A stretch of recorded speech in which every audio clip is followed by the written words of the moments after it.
Hi, I'm Anelise, and I'm here to tell you about a new toolbox for capturing attention data. Human attention provides insight into what aspects of an image are most relevant or engaging. For example, if I had a lot of data about where on an image people tended to look, I could train an automatic cropping system that preserved the most relevant parts of an image. If I knew what aspects of a graphic design were most important, I could do design retargeting. If I could measure attention at multiple scales, that could give me insight into how people explore complex images, like data visualizations. And if I knew where people tended to look at different viewing durations, that would help me prioritize content to display or render. But despite being so valuable, human attention has a drawback, and that is that it's historically been difficult to collect at scale. Say I wanted to gather attention on this image. The typical way to do it is to bring someone into the lab and then track their eyes using dedicated hardware.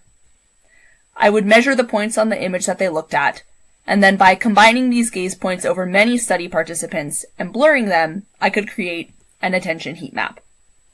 In this heat map, higher values correspond to regions of the image that people look at more frequently or longer. However, this method of collecting attention does not scale. Bringing subjects into lab is time-intensive and, during a global pandemic, probably not possible. So in this work, we present TurkEyes, a toolbox of 4 interfaces for gathering attention data using just a laptop or mobile phone without eye tracking. Instead, we make use of interaction methodologies that are correlated with attention. With ZoomMaps, participants use the pinch zoom gesture on a mobile phone to explore an image at multiple scales. With CodeCharts, participants self-report where they gazed using a grid of 3-letter codes. ImportAnnots lets participants paint over regions of a design that they consider important. And finally, BubbleView requires participants to click to unblur small bubble regions of a blurred image. We do a deep dive on these interfaces to develop guidelines for how and when to use them to capture attention. So let's introduce the interfaces. Zoom-based interfaces use a viewer's zoom patterns as a signal of interest in regions that are viewed or zoomed. Previous work has explored the correlation between eye movements and the zoomable viewport of a mobile phone, and has even proposed using viewport data to measure interest in an interface, or even to create an attention heat map over a web page. However, as far as we know, ZoomMaps is the first general interface for creating attention heat maps on images using Zoom. Here's a demonstration of how the interface works. Participants are sent to a landing page that contains a QR code and a URL that they can use to open an image gallery in their mobile browser. They can then explore the images in a mobile image gallery using the familiar pan-zoom gesture. We can then convert the zoomed viewport data into an attention heat map as follows. For each pixel, we take the average zoom level over the viewing duration, where the zoom level is defined as the full image area over the zoomed area. So a pixel that is viewed up close, like pixel B, will have a higher heat map value than one that is only viewed while zoomed out, like pixel A. Thus, we get a measure of where the viewer spent the most time looking in the most detail. We can then combine the viewport data gathered from multiple individuals to obtain a zoom map. Moving on, self-reporting interfaces like CodeCharts show an image for a limited time and ask the viewer to report where they were looking using a visual guide. Our implementation of CodeCharts is based on an interface presented by Rudoy et al. Here's a task flow diagram for the CodeCharts interface. First, an image appears for a specific duration, usually a few seconds. Once the image disappears, it is replaced by a code chart, a jittered grid of 3-character codes. Once the code chart disappears, the subject writes down the code they remember seeing when the image vanished, which locates where they were looking at that time. This video shows the interface in real time. The code chart goes by really fast, and that's on purpose. We want to give people enough time to read a code, but not enough time that their eyes wander. After we've collected gaze points from multiple participants, we again convert that data into an attention heat map by blurring the gaze points with a Gaussian, similarly to how eye fixations are processed. Next, annotation interfaces allow users to explicitly segment regions that they think are important. One example is the Label Me interface, used for collecting semantic segmentation labels. ImportAnnots refers to the interface O'Donovan et al. Used for collecting importance annotations on graphic designs. Participants are presented with a series of images one at a time and asked to annotate the most important regions. We don't define what should be considered important. Even though there is considerable variability in the annotations obtained from individual subjects, by averaging over many study participants, we can obtain a surprisingly consistent measure of importance. And this technique also works for natural images, although the segmentations might not be as clean. Finally, cursor-based interfaces leverage correlations between mouse movements and eye movements, often by incentivizing the viewer to click or hover to explore points of interest. For example, the moving window methodology, like BubbleView or Salicon, reveals portions of an otherwise obscured image depending on where the user places the cursor. Participants are asked to explore one image at a time, using their mouse cursor to click and deblur small regions of an image. Heat map generation is then very similar to CodeCharts. We blur the collected mouse points to create a heat map. Now, I've just thrown a lot of information at you, so you might be wondering, which tool is best? Which one should I be using? To try to answer that question, we ran experiments on Mechanical Turk. We gathered data on a variety of stimuli types like natural images, infographics, visualizations, to determine what insights about attention we could gather from each tool. Here's what we found. One thing we realized is that not all interfaces work equally well with each type of stimuli. For example, ZoomMaps works uniquely well with large multi-scale stimuli because of the really natural support for panning and zooming. While you can use ImportAnnots with natural images, it's really best suited for graphic designs.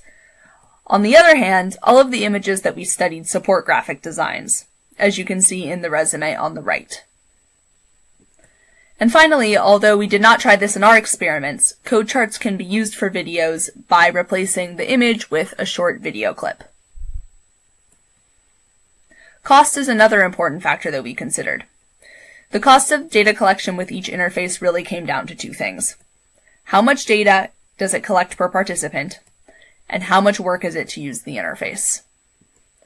Out of the interfaces we studied, BubbleView is the cheapest. One reason is that BubbleView gives a relatively high amount of data per viewer, as you can see in the image on the right.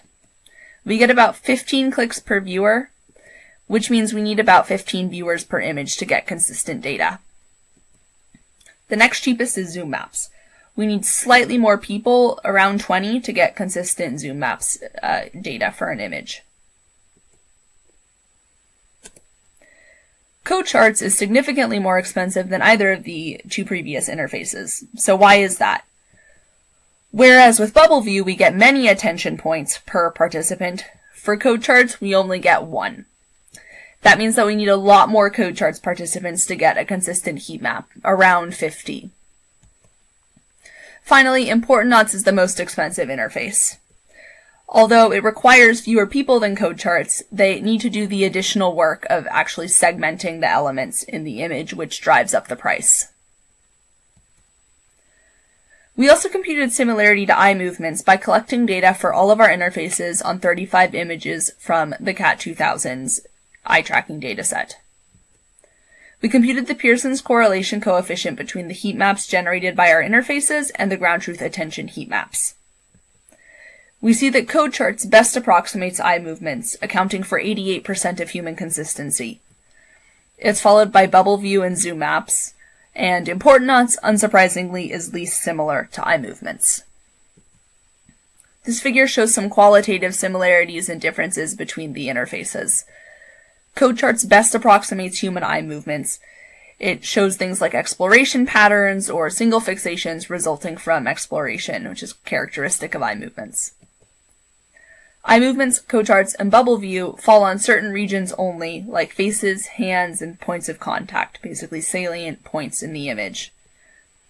ZoomMaps occasionally overfocuses on distant background elements, such as the tent in the second row, and in general it's a more coarse approximation of attention.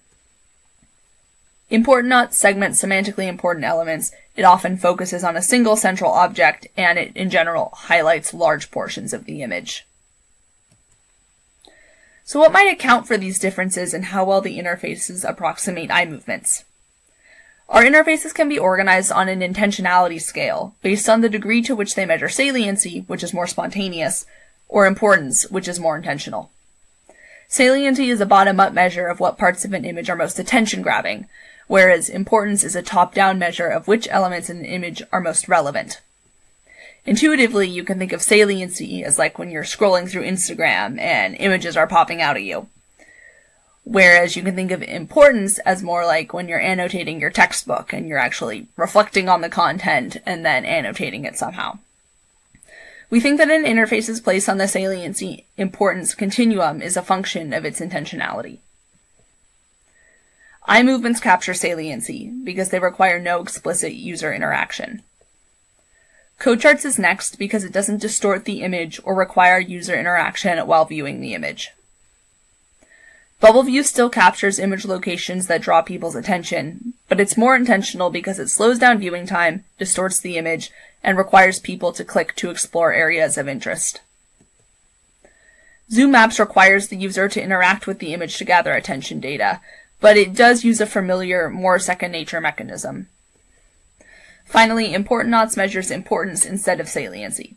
Participants are given ample time to consider the image before they annotate anything, and they're asked to select regions, not gaze points that they find important for understanding. These examples demonstrate some of the similarities and differences between saliency and importance by comparing the interfaces on either end of the spectrum. In the top row, you see an example where the two interfaces produce different outcomes.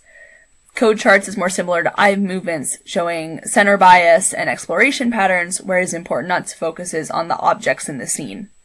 On the bottom row, the central objects are also the most salient, so you see more alignment between the two interfaces. That brings us back to the question, which tool should I use? And the answer is that it really does depend on your use case. ZoomMaps is great for multi-scale content.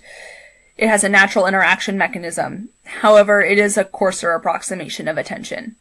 This makes it good for something like visualization debugging. While CodeCharts can be expensive, it's a good approximation of eye tracking, especially at precise viewing durations, which makes it ideal for an application like gradual rendering. ImportAnnots produces clean segmentations, and it's really well suited for graphic design elements, which makes it ideal for graphic design retargeting. And while BubbleView can distort the stimuli in the viewing experience, it does approximate eye tracking well, and it's cheap, which makes it great for something like training a machine learning model to do automatic cropping. If you have your own ideas for projects that require attention data, you can use our toolbox to help you collect it. The interface code, data, and demos are available on our website. Thank you for your attention.